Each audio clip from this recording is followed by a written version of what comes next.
आपकी गर्लफ्रेंड आपके साथ रहती है या आपसे दूर रहती है, दोनों स्थिति में आपके मनोदशा में जो अंतर है, कुछ ऐसा ही अंतर ऑनलाइन और ऑफलाइन की पढ़ाई में है।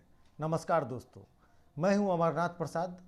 आप समझ ही गए होंगे कि हम बात करने वाले हैं कि ऑनलाइन की पढ़ाई अच्छी है या ऑफलाइन की, या दोनों मिला के हम पढ़ेंगे तो ज़्यादा अच्छा रहेगा। दोस्तों, जहाँ तक ऑफलाइन की बात है, ऑफलाइन की पढ़ाई में आपका कंसंट्रेशन बहुत अच्छा होता है, नियमित अध्ययन करते हैं, ऐसे छात्रों का ग्रुप बन जाता है जो आपके जैसी प्रतियोगिता परीक्षा की तैयारी करता होता है। उससे आपका क्या होता है, कंपटीशन की भावना उत्पन्न हो जाती है। आपको अपनी कमी और अपनी अच्छाई का पता चलता है, जिससे क्या होता है कि आप अपनी कमी को दूर कर पाते हैं और अपनी अच्छाई को और निखार पाते हैं। आप में जोश उत्पन्न हो जाता है, आपकी तैयारी को एक नई दिशा मिलती है। लेकिन ऑनलाइन की पढ़ाई में क्या होता है कि ऐसा कोई ग्रुप आप बना नहीं पाते हैं, अकेले पढ़ते हैं, नियमित पढ़ाई नहीं कर पाते हैं। क्या होता है कि कंसंट्रेशन बनाने में दिक्कत होती है, आप में भटकाव आ जाता है। ऑफलाइन की पढ़ाई में क्या है कि हर आदमी के लिए ऑफलाइन पढ़ाई करना संभव नहीं है। खासकर नौकरी पेशा में लगे लोग, काम करने वाले लोग, गृहिणी ऑफलाइन पढ़ाई नहीं कर पाते हैं। उनके पास जिस समय कोचिंग चलता है उस समय उनके पास समय नहीं होता है। दूरस्थ क्षेत्र के लोग शहर में जाकर कोचिंग नहीं कर पाते हैं।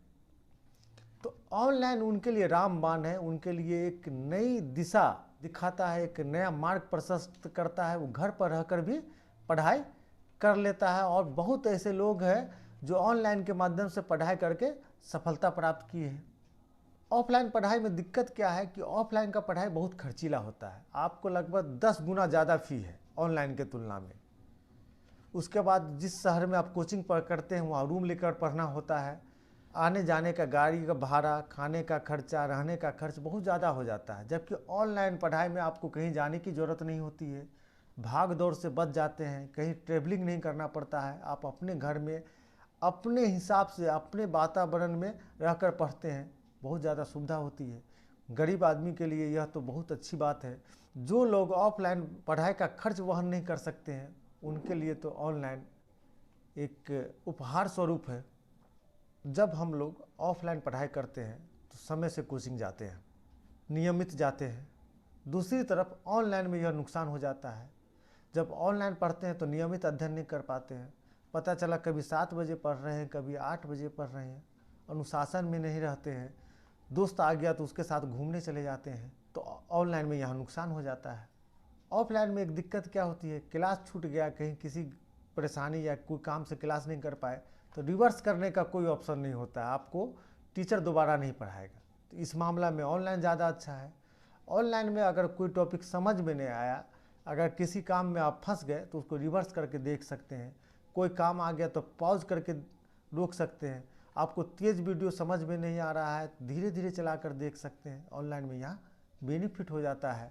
तो दोस्तों, हम लोग देखते हैं कि ऑफलाइन ऑनलाइन पढ़ाई का अपना बेनिफिट है और अपना नुकसान है, लेकिन कोई छात्र दोनों का फ़ायदा कैसे उठा सकता है?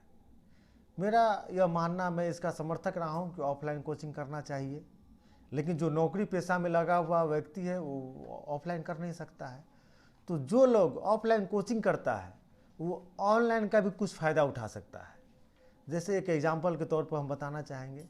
मान लीजिए आपने ऑफलाइन कोचिंग किया और एक उदाहरण स्वरूप आपको बताते कि आपको असहयोग आंदोलन समझ में नहीं आया, तो आप असहयोग आंदोलन का वीडियो देख लीजिए। जो लोग ऑनलाइन पढ़ाई करते हैं उसको असहयोग आंदोलन ऑनलाइन में समझ में नहीं आया तो किसी कोचिंग संस्थान का नोट्स लेकर रिवीजन कर ले। एक दूसरे का माने ऑफलाइन ऑनलाइन का संयोजन करके आप पढ़ाई कर सकते हैं, ज़्यादा फायदेमंद होगा। आजकल देखने में आ रहा है कि बहुत सारा कोचिंग ऐसा है जिन्होंने अपना ऐप लॉन्च किया है, उसमें कम पैसे में अच्छा से अच्छा प्रैक्टिस सेट उपलब्ध है।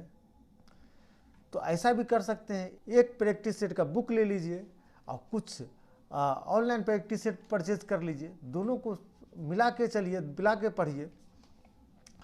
एक बात हम यहाँ मना करना चाहेंगे कि जो ऑनलाइन पढ़ाई करते हैं वो पीडीएफ से पढ़ लेते हैं। दोस्तों, पीडीएफ से आपको याद नहीं होता, कंसंट्रेशन नहीं बनता है। तो ज़रूरी है कि अगर आपको पीडीएफ उपलब्ध है तो उसको प्रिंट आउट करा लें और उस प्रिंट आउट से अध्ययन करें। PDF में नहीं पढ़े। तो दोस्तों अंत में यह कहना चाहेंगे कि यह व्यक्ति पर निर्भर है कि उसके लिए ऑनलाइन पढ़ाई अच्छी है या ऑफलाइन।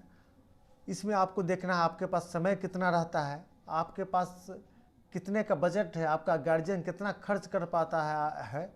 इन सब बातों को देखते हुए ही आपको ऑफलाइन ऑनलाइन कोचिंग में से किसी एक को चुनना चाहिए। लेकिन मेरा मानना है कि आपका बजट भी है, आपके पास समय भी है, आप शहर में रह सकते हैं, तो ऑफलाइन कोचिंग कीजिए। उसके साथ साथ ऑनलाइन का काम भी मदद ले सकते हैं।